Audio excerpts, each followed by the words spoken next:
নমস্কার বন্ধুরা, বাঙালির সেরা হেসেলে সবাইকে স্বাগত।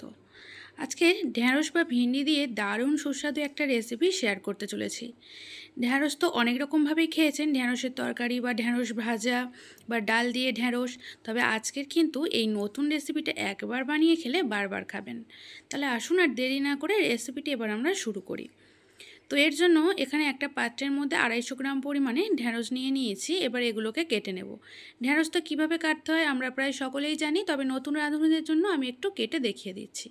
প্রথমে দেখুন এইভাবে মুখের দিকটা বাদ দিয়ে দিলাম, দিয়ে তারপর টুকরো টুকরো করে কেটে নিচ্ছি। যেহেতু এগুলো একটু বড় সাইজের ঢ্যাঁড়স, সেই জন্য 3 টুকরো করে কেটে নিচ্ছি, আর যেগুলো একটু ছোট সাইজ সেগুলো 2 টুকরো করে কেটে নিচ্ছি।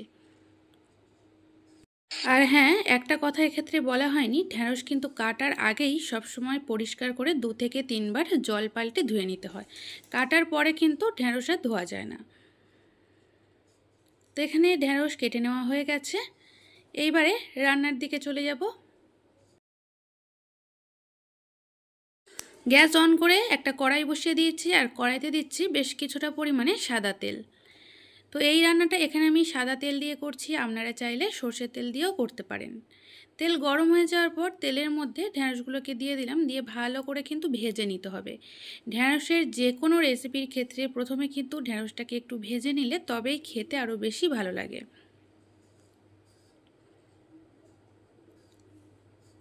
তো ঢ্যাঁড়স ভাজতে ভাজতে এখানে দেখুন ঢ্যাঁড়সের কালার কিন্তু অনেকটাই চেঞ্জ হয়ে গেছে। এইবারে এর মধ্যে দিয়ে দিচ্ছি পেঁয়াজ।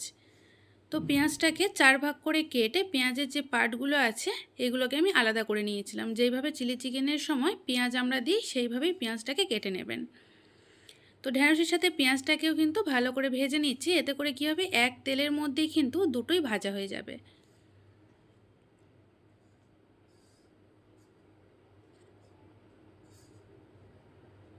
তো এখানে দেখুন ভাজা হয়ে গেছে পেঁয়াজ আর ঢ্যাঁড়স দুটোই। এর থেকে খুব বেশি ভাজার দরকার নেই, তাহলে কিন্তু ঢ্যাঁড়সের কালারটা চেঞ্জ হয়ে যাবে। তো এবারে একটা পাত্রে তুলে রাখছি।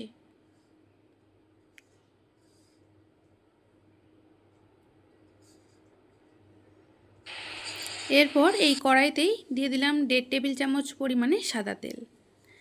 তেলের মধ্যে প্রথমে ফোড়নে দিয়ে দিচ্ছি একটা শুকনো লঙ্কা। লঙ্কাটাকে একটু এইভাবে ছোট ছোট করে টুকরো করে দিয়ে দিলাম। যদি চিলি ফ্লেক্স থাকে তাহলে কিন্তু চিলি ফ্লেক্সও দিতে পারেন। এরপর দিলাম অল্প পরিমাণে একটু গোটা জিরে। তো ফোড়নে শুকনো লঙ্কা আর গোটা জিরেটা দেওয়ার পর গ্যাসের ফ্লেমটাকে লো টু মিডিয়ামে রেখে ভালো করে ভেজে নিয়েছি। সুন্দর একটা গন্ধ বেরোলে এর মধ্যে দিয়ে দিলাম একটা ছোট সাইজের পেঁয়াজ। তো পেঁয়াজটাকে একটু এইভাবে কুচিয়ে দিয়ে দিলাম। তো পেঁয়াজটাকে কিন্তু ভালো করে হালকা লালচে করে ভেজে নেব।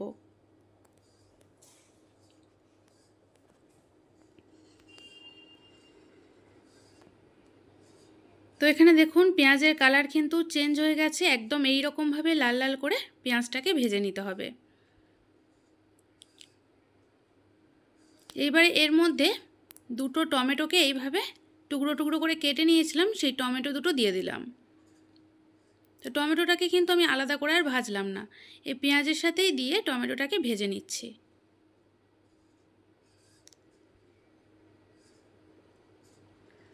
এবার এর মধ্যে ভেজে রাখা ঢ্যাঁড়স আর পেঁয়াজও দিয়ে দিলাম, দিয়ে আবারও ফের সব কিছুর সাথে মিশিয়ে নিচ্ছি।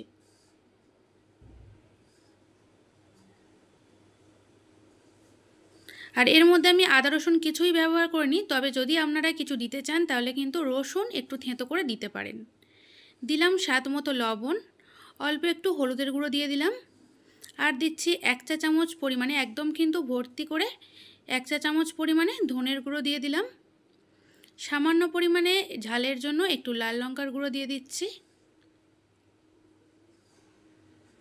একদম অল্প পরিমাণে একটু লাল লঙ্কার গুঁড়ো দিয়ে দিলাম। আর কালারের জন্য দিচ্ছি 1/2 চা চামচ পরিমাণে কাশ্মীরি লাল লঙ্কার গুঁড়ো। এটা অপশনাল, আপনারা দিতেও পারেন আবার নাও দিতে পারেন। এবারে সমস্ত মশলা সব কিছুর সাথে মিশিয়ে মিনিট খানেকের মতো ভেজে নেব। আর এই সময় কিন্তু অবশ্যই গ্যাসের ফ্লেমটাকে লোতে রাখবেন। যদি দেখেন যে কড়াইয়ের গায়ে একটু লেগে যাচ্ছে, তাহলে একদম অল্প পরিমাণে একটু জল ছড়িয়ে দিয়ে ভালো করে নেড়েচেড়ে মিশিয়ে নেবেন। তো এখানে আমি মিনিট খানেক নাড়াচাড়া করে নিলাম একদম লো ফ্লেমে। এইবারে দিয়ে দিচ্ছি এর মধ্যে অল্প পরিমাণে একটু জল।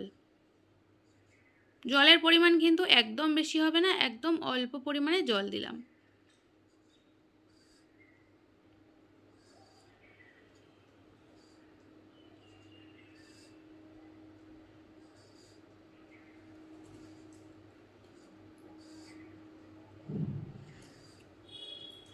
তো এইবারে এটাকে ঢাকা চাপা দিয়ে 5 মিনিটের মতো একদম লো ফ্লেমে হতে দেব।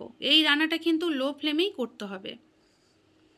তো 5-6 মিনিট পর এখানে আমি ঢাকনাটা খুলে নিয়েছি, তবে মাঝে কিন্তু ঢাকা দেওয়া অবস্থায় আমি 1 থেকে 2 বার একটু নেড়ে চেড়ে দিয়েছিলাম। তো ঢ্যাঁড়স তো এখানে সেদ্ধ হয়েই গেছে, আগে যেহেতু ভাজা হয়েছিল, আর 5 মিনিটে কিন্তু ঢ্যাঁড়সটা সুন্দরভাবে সেদ্ধ হয়ে গেছে। তো এখানে আমাদের রান্না মোটামুটি প্রায় তৈরি। তো সব শেষে এর মধ্যে দিয়ে দিচ্ছি হাফ চা চামচ পরিমাণে চাট মশলা। এই চাট মশলাটা দেওয়ার জন্য কিন্তু এর টেস্টটা একেবারেই চেঞ্জ হয়ে যাবে। আর দিচ্ছি অল্প পরিমাণে একটু গরম মশলার গুঁড়ো।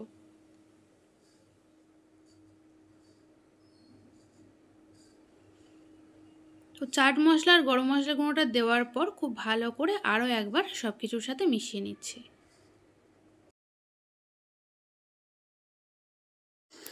আর বন্ধুরা, ঢ্যাঁড়সের এই রেসিপিটা যে অপছন্দ করে সেও কিন্তু জাস্ট চেটে পুটে খাবে। একবার বানিয়ে দিয়ে দেখুন, সে কিন্তু আবারও ফের এটা বানাতে বলবে। আর রেসিপিটা দেখুন, দেখেই কিন্তু জিভে জল চলে আসছে।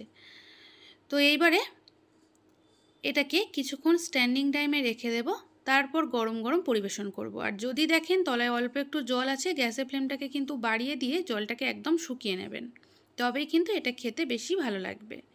তো ঢাকা চাপা দিয়ে কিছুক্ষণ স্ট্যান্ডিং টাইমে রেখে দিলাম, তারপর গরম গরম পরিবেশন করছি। আর বন্ধুরা, আমার আজকের এই রেসিপি আপনাদের কেমন লাগলো অবশ্যই করে জানাবেন। যদি ভালো লেগে থাকে তাহলে কিন্তু একটা লাইক আর শেয়ার করতে ভুলবেন না।